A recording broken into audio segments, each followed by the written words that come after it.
21대 국회 임기가 불과 8일 남았습니다. 그런데 윤석열 대통령의 거부권 행사로 전국이 다시 얼어붙었습니다.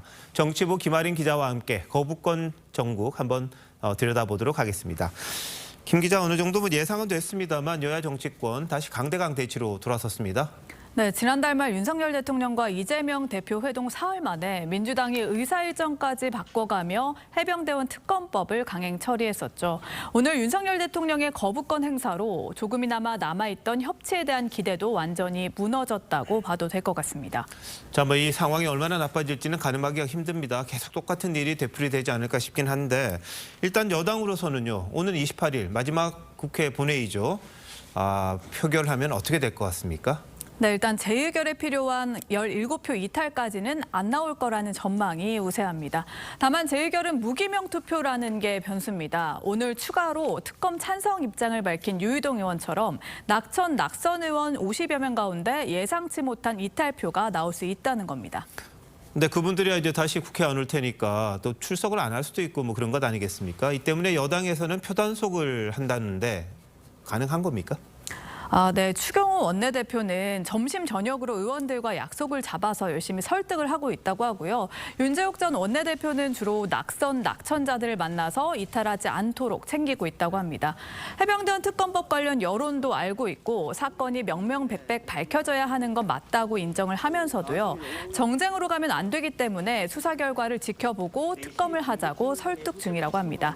특히 재의결까지는 이르지 못하더라도 예상으로 또는 찬성표가 나올 경우에 그 자체로 윤 대통령으로선 타격이 불가피하기 때문인데요.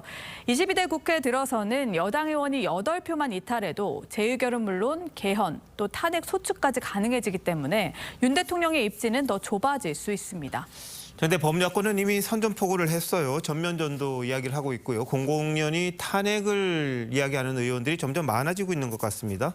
네, 그렇습니다. 특히 민주당과 조국혁신당이 선명성 경쟁 과정에서 탄핵 주장도 점점 노골화하는 분위기입니다. 예정된 일정보다 대선 시기가 앞당겨지는 게 사법 리스크가 있는 이재명 대표의 정치적 이익과도 맞아떨어진다는 점에서 당내 강경파를 중심으로 탄핵 언급은 더 잦아질 듯합니다. 하지만 국회 권한인 탄핵 소추와 헌재가 판단하는 실제 탄핵과는 엄연히 다르죠. 노무현 전 대통령 사례에서 볼 수 있듯이 역풍을 맞을 수 있다는 점에서 야당 내에서도 탄핵 카드는 좀 신중해야 한다는 목소리도 적지 않습니다. 결국 관건은 여론의 추이가 될 전망입니다. 네. 자, 22대 국회 시작부터 아주 험난해질 것 같습니다. 자, 민주당 얘기 한번 해보죠. 국회의장 후보 경선 후폭풍 상당히 거센데요. 이재명 대표가 연임할 가능성은 오히려 더 높아졌다. 이런 전망이 있습니다. 네, 추미애 당선인의 낙선이라는 이변이 나오기 전까지는 이재명의 민주당을 의심하는 시각은 많지 않았습니다. 하지만 강성 지지층의 목소리만큼 이재명 대표의 당내 장악력이 강하지 않을 수 있다는 얘기가 나오고 있는 건데요.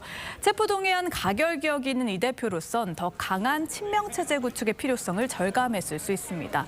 대표 연임이 그중 한 방법이 될 수 있고요. 또 당원권 강화 역시 친명계 영향력을 더 강화할 수 있는 계기가 될 거라는 분석이 나옵니다. 이 때문에 최근 당 지도부의 당원권 확대 움직임에 불만을 품고 있는 친문계 의원들도 적지 않은 것으로 알려졌습니다. 조금 전에 김진표 의장이 당내 민주주의가 실종했다. 이런 얘기도 있습니다만 이 대표의 연임은 더 선명해지는 것 같습니다. 자, 김 기자 잘 들었습니다.